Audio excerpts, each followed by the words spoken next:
இளையராஜாவின் பொன்விழா கொண்டாட்டத்தில் பங்கேற்ற திரையுலக பிரபலங்கள் விழாவின் நிகழ்ச்சியான தருணங்களை பகிர்ந்து கொண்டனர். ராஜா சிம்பனி கேட்கறதுக்கு புதிய பரிமாணத்தை கொடுக்குது. இது எல்லாரும் கேட்கணும், அதான் எனக்கு ஆசை.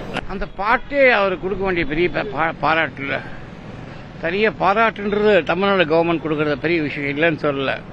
ஆனால் ஃபர்ஸ்ட் டைம் நான் கேட்குறேன் இந்த பாட்டை. இது மெய் சிலுக்க வச்சிச்சு எனக்கு. I am very very happy to attend this function because Ilaiyaraaja sir என்னுடைய ஒரு 100 படத்துல ஒரு 45 படங்கள் மியூசிக் பண்ணியிருக்காரு. என்னுடைய முதல் படத்துல எனக்கு லைஃப் கொடுத்தவர் அவருடைய மியூசிக்ஸ். இன்னைக்கும் நம்ம இத்தனை குழந்தைங்களா இருக்கிறவங்க தாலாட்டு பாட்டா இருக்கட்டும், சென்டிமெண்ட்ஸ் பாட்டா இருக்கட்டும், அம்மா பாட்டா இருக்கட்டும், எல்லாம் கேட்டுட்டே இருக்கலாம். மியூசிக்ஸ் நமக்கும் அவ்வளோ பிடிக்கும். அவர் நமக்கு ஒரு குரு. ஸோ அவரை வாழ்த்த வயதில்லை. அவருடைய ஆசீர்வாதம் எங்களுக்கும் கிடைக்கணும். இந்த இதுல ஒரு தமிழக அரசு எடுத்து இப்படி ஒன்று இது நடத்தி இருக்கு. அதனால நம்மளுடைய சிஎம் அவர்களுக்கு என்னுடைய நன்றியை தெரிவிச்சுக்கிறேன். அவர் he was so happy, அப்படியே பயங்கரமா ஒரு சென்டிமெண்ட் ஆயிட்டாரு. we are also very happy. இசை கடவுள் இளையராஜா சாருக்கு 50வது ஆண்டு பொன்விழா நடத்திய தமிழ்நாடு அரசுக்கு நன்றி நன்றி நன்றி.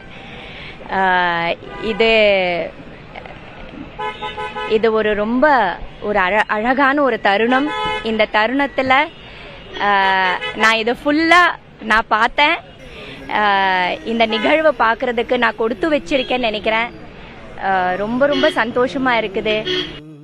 தமிழ்நாடு அரசு நடத்திய இசைஞானி இளையராஜாவின் பொன்விழா கொண்டாட்டத்தில் பங்கேற்ற ரசிகர்கள் தாங்கள் இசை மழையில் நனைந்த அனுபவத்தை சிலாகித்து கூறினர். அதனை பார்க்கலாம். இன்னைக்கு தமிழ்நாட்டில் தமிழ் மக்களோட இணைந்து ஒவ்வொரு பட்டி தொட்டி வெளியில் போய்கிட்டு கொண்டு அனைத்து பேருந்து சிற்றுந்து அனைத்து சிற்றுந்துகளையும் அவரோட பாட்டு இன்னைக்கு நம்மளோட கலந்துருக்கு. காற்று உள்ள வரைக்கும் இசைஞானி இளையராஜாவின் இசை இந்த உலகத்தில் இருக்கும். வாழ்க பண்டாள்.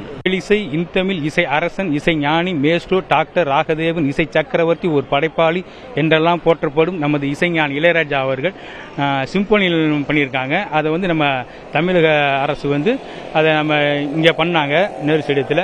மிக சூப்பராக இருந்தது, ரொம்ப நல்லா இருந்தது. அவர் நீடோழி வாழணும். அவர் நான் தமிழ்நாட்டுக்கு கிடைச்ச பெரிய பொக்கிஷம். அவர் ரொம்ப நல்லா இருக்கணும். இசைஞானி அவர்கள் எல்லா கட்டத்திலையும் வாழ்க்கையில நமக்கு ஆறுதல் கொடுத்திருக்காரு, சந்தோஷத்தை கொடுத்திருக்காரு, நமக்கு வழிகாட்டி இருக்காரு. அவருடைய பாடல்கள் மூலமா, இசையின் மூலமா. அவர்களுடைய புகழ் என்றென்றும் நீடிச்சிருக்கணும். இசைஞானி அவருடைய சாதனைகள் இன்னும் நிறைய நிகழணும். அதன் மூலமா தமிழர்கள் எல்லாருமே பெருமைப்படணும். லண்டன்ல நடந்த இந்த ஒரு சிம்பனி இங்க இருக்கிற ஒரு தமிழ்நாட்டு மக்களுக்கு டைரக்டா இங்க சேர்த்திருக்காங்க. அதை இந்த இசை சிம்பனி பண்ண ராஜா சாருக்கும் and honourable our chief minister M.K. Stalin sir அவர்களுக்கும் மிகப்பெரிய நன்றி. அண்ட் இங்கே ஹானர் பண்ண எல்லாருக்குமே நன்றி. ஒரு ஜீவன் அழைத்தது, ஒரு ஜீவன் துடித்தது, இனி எனக்காக வேண்டாம், இங்கு கண்ணீரும் விழ வேண்டாம், உன்னை